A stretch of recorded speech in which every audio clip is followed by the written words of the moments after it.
Please welcome Mia Hansen-Løve and Isabelle Huppert.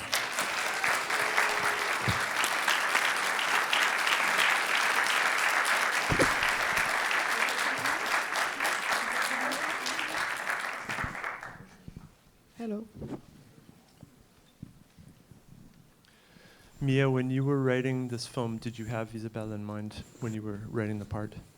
Yes, definitely from the start, and it was actually the first time that I wrote a film having somebody in mind. Yeah. It was a very new way of writing for me. It's not something that I decided, though. It's not that I thought, oh, I mean, of course, the idea of making a film with Isabelle was a dream for me, but it's not something that I could decide I wanted. It really depended on my inspiration, and that's not something I can have any control on. But since the very beginning, it was obvious for me that if there was one person that I could imagine in that part, that would be Isabelle, not only because of how much I admire her, but also because of her authority.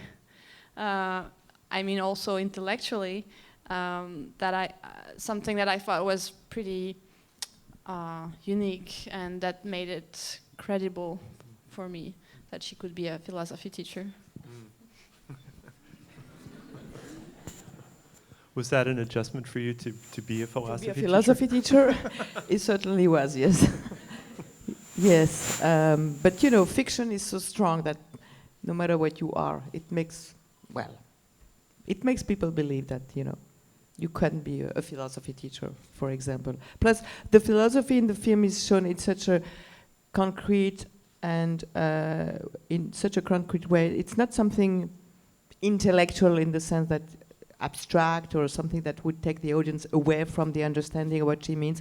Everything is related to an emotional level, and so it makes philosophy exactly what it is, in fact, you know, something very concrete, something as something that you can really use on the path of your life, and whatever quotes I come up with in the film, written by Mia and chosen by Mia, whether it is Rousseau or, you know, it's very telling. It's not something, you know, that keeps you away from it. So it was even more easy for me to make it believable, actually. Had you wanted to work with Mia, Isabelle, based on her previous work? Well, yes, I always thought she you know, for me, Mia she's very young, and and also I've worked with her as when she was my daughter in Sentimental Destinies by Olivier Assayas years ago, and now in a way she's a bit my mother, you know, because she's my director. So that's how things go by, and but she has this. I don't know.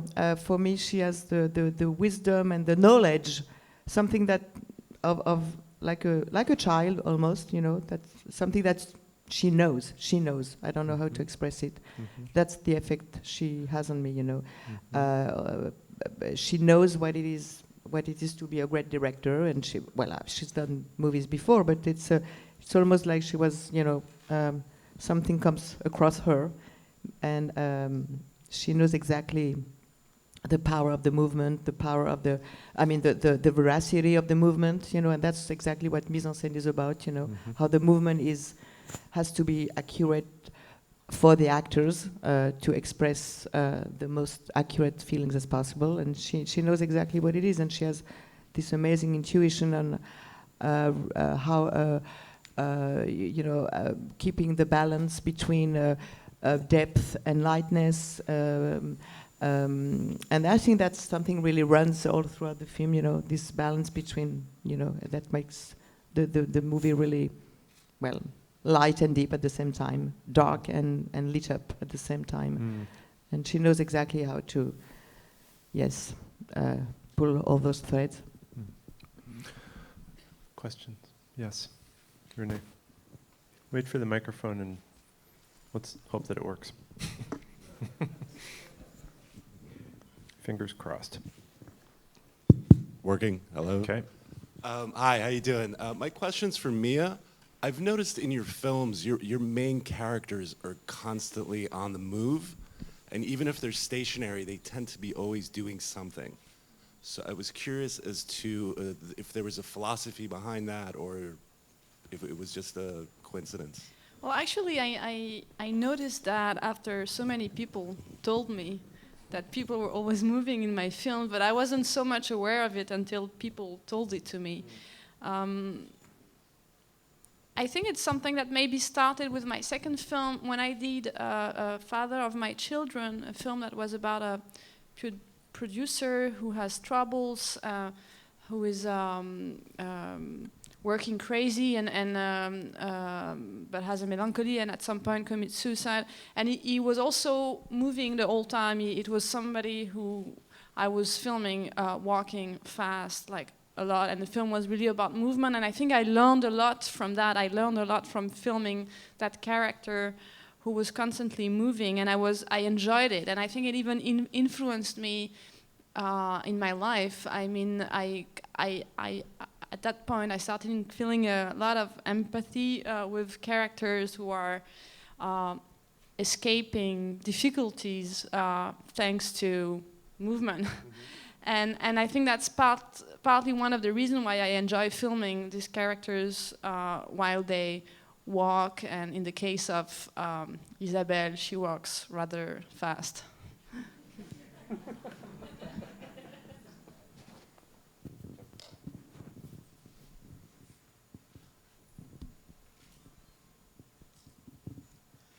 What a swing from the DJ to this film. Just beautiful, generationally. My question has to do with the very last image of the film, with her holding the baby. What is that saying about this independent woman who lives in her head? And at the very end, after all we've learnt about her, we are left with her holding a baby in her arms. Question for both of you, I think. Don't you think you can both like hold babies and make films? What? She's going to teach him philosophy. Exactly. At a very early age, actually. I think it's a very, well, let's say ambivalent ending. I think it's both about the difficulty or the impossibility of stopping time, the fact that we have to embrace the movement of time. We cannot control that. It's just like how it is. It's about what life is. So yes, she becomes a grandmother at the end, and she has to love that baby and embrace that new, person. And maybe that's the future in a way. And at the same time, if you listen to the song, it's a love song, and I think it tells you also that she's still maybe secretly, but hoping for somebody new to come in her life, and I do believe that can happen to her at some point, even if the film doesn't show that. So I think it's about that paradox and the fact that you can both accept life in its cruelty and irreversibility, and at the same time still enjoy it and have hope and wait for something or somebody. Isabelle, does that sound right to you? I also want to ask you, does it sound right that your character lives in your head? I wonder. Yes and no. Yes, of course. Yes, she lives in her head, but she's also, sensitive to nature, sensitive to beauty, sensitive to. She has also a great sense of irony also at the film. That doesn't mean that she doesn't live in her head, but she obviously, she has this kind of a ironical distance to whatever happens to her most of the time. And she says that I have my intellectual life is completely fulfilled, and that's a source of joy for me, which I completely believe. But meaning that doesn't mean that she lives in an abstract world of just ideas. She also relates to something very essential in life, like beauty, sense of nature, and why not a baby too. I don't think anything closed in that image at the end, for example, just something very natural, and certainly not something that imprisons her into something melancholic or negative or whatever. It's also, it strikes me that Mia just said the movement of time is something that's really present in all of your films, and that is connected to this question about movement, the movement of the characters. Yes, for sure, and also the fact that I filmed them walking has to do with that. I guess it's been my obsession since the very first film, and I still hope one day I can make a film that would just be People sitting focused at on 2 tables. days, you know, like in one location in 2 days. It's like my dream. It would be like the big challenge for me, like a film not about passing of time.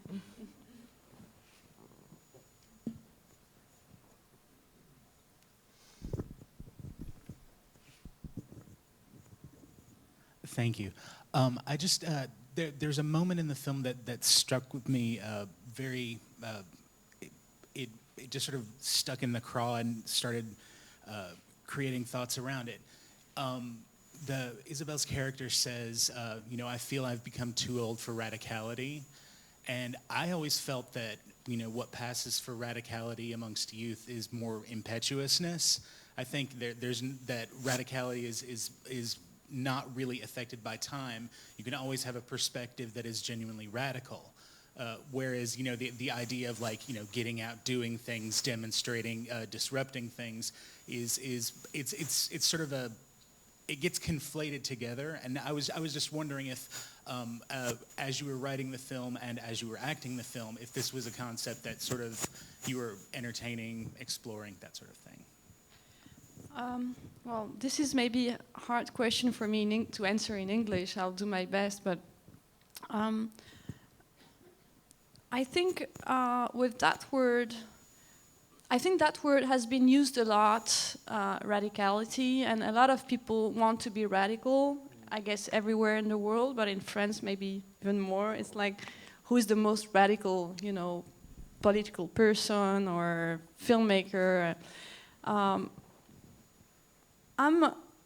I'm obsessed with integrity, whether it be moral or aesthetical integrity, but not so much about radicality, just because it seemed to me like a word that kind of lost its meaning recently because it was so much used, which doesn't mean that I'm not interested in that, but I mean, I guess there is something like a critic of that idea in the film, or that abuse of the abuse of that word. So when she says I'm too old for radicality, in my mind, doesn't necessarily mean that she is, or that I think there is an age for radicality and that radicality is only for the young people. But maybe it means from her more that she has a regard critique, a critical look on the kind of radicality that is more obvious, that is more ostentatoire, that wants to show itself. And I think ostentatious, ostentatious, yeah. Thank you. And I think it kind of reflects also my approach of filmmaking. I never tried to show that to make like camera movements or make characters say things in a way that my films would look radical, but it doesn't mean that I'm not very much concerned with issues that actually deal with that. But when she says that, I think that you can also take it as she was almost saying the other way around. Let's say I might be even too young for radicality, because it's almost like there is a kind of reverse no matter thing, like the young people look almost old, and she looks almost younger than the young people, in the sense that radicality is to be what she feels from those young people is that they're already almost a bit closed in their convictions and thoughts, and she's a lot more open. So I think that when she says that, you can almost take it ironically, and she almost says, you young people are older than I am, who being older than you, I feel younger than you are. You know what I mean? There is a certain, that's how I take it.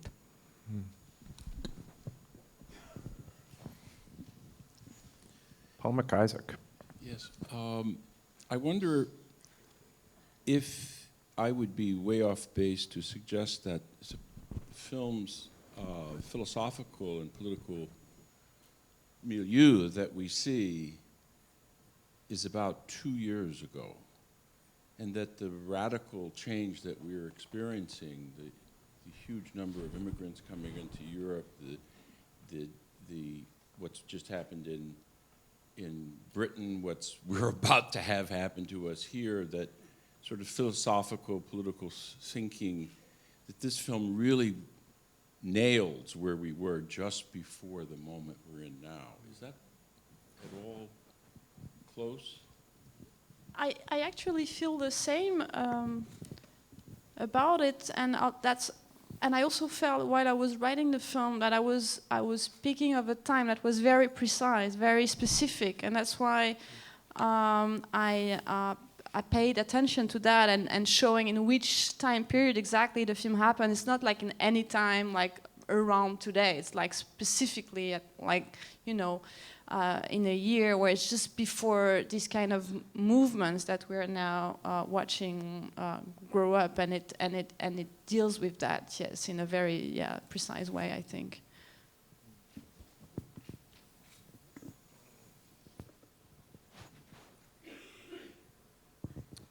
I just wondered if we're supposed to take from something that you brought something very personal to it. I know your last film certainly reflected personal life, and I just wonder how much of your personal life, for both of you, you brought to this film. How personal is the film to each of you, actually? Well, as far as I am concerned, all the films I do are personal to me. So not this one more than another.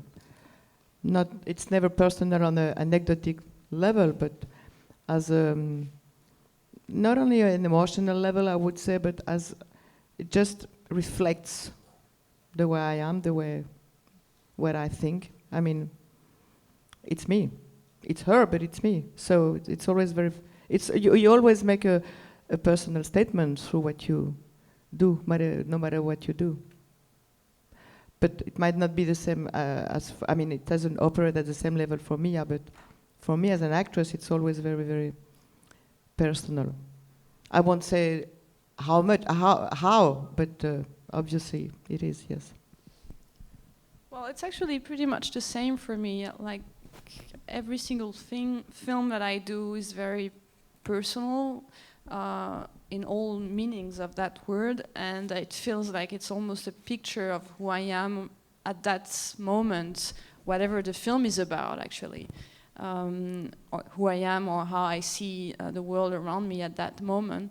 But to be more pragmatic, it's also personal in a way that it deals with philosophy teachers, something that both of my parents have been their whole life. So it's portraying that world in a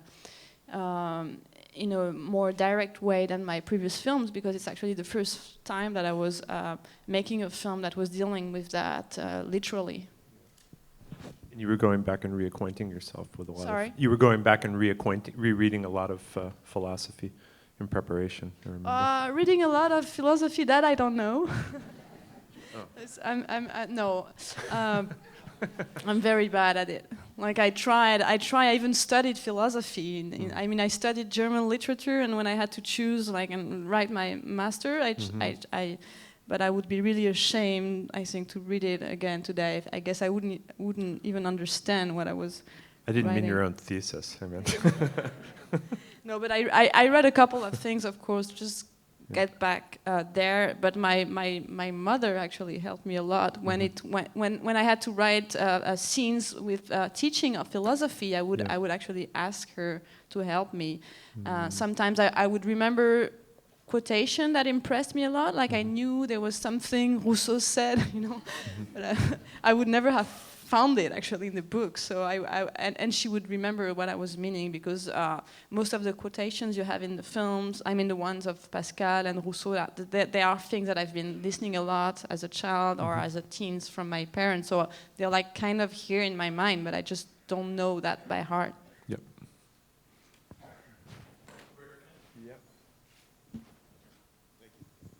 I wanted to ask about the child, the infant.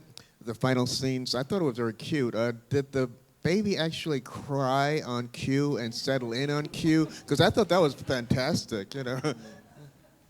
If the baby really cried? I don't know.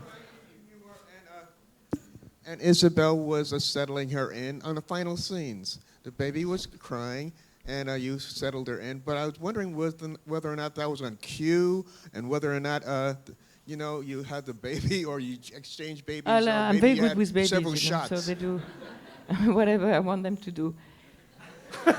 He was a good. It's my thing. Yeah. Teaching them some Nietzsche, I think, right there. Yeah. I wanted to ask about one of the final scenes of teaching, and there's a very long quote about happiness and seeing happiness finding happiness in nature, or finding it from something external, I think is the gist of the quote, if I'm not mistaken. So I wanted, if you would please talk about that, your perspective, why you included that quote, why it's important to you, your views of happiness in general. Both of you. Well, it's a very important moment for me, but when I wrote the script, I didn't know how important it was until I edited it, and I realized that scene where she quotes Rousseau about how you can sublimer, what's that word in English? Sublime. Sublime love, like Sublimate. yeah, the fact that hope can be enough, hope for love and waiting for love can be enough and can make you happy even if you don't really actually experience the love. So I knew that was very, what it says is, of course, connects us with whatever Nathalie goes through, but when I edited the film, I realized that shot, because it's only one shot, I think, is just before the shot when we see her going back to the countryside in the winter, where she will leave the cat to her former student. And it's very ironical to me because she's actually, I don't know if I should say in love, but there is something in the air between them, and it becomes more and more obvious at the end, even though nothing happens. And do we really know if that's okay with her? If she's really happy with that not I mean, it's not happening, it won't happen, it can't happen for many reasons, but it's still there, it's very strong what's going on between them to me. And so there is some kind of contradiction between what she says, the wisdom of that scene, and what she's actually going through. But she's not, probably not even aware of that contradiction, and that's what I like about it. What I mean is that I like that the film has to have an unconsciousness. That's not everything is intentional, not everything is self-conscious and actually happens. And for me, this is a film where there is a lot of unconsciousness in the character, and especially in her, just like when she says, you know, this scene where she says, I'm happy with my intellectual life, I don't need anything more. I think it's both very true and very sincere and deep, and also not true, because of course she needs something more, just like every single human being. So there is both in the film, but in that shot and in the next shot, like for me, between the two shots, there is something that has to do with unconsciousness that shows up, and I really enjoy that, actually. We have to wrap it up, but I want to thank you all, and I want to thank you, Isabelle and Mia. Thank you.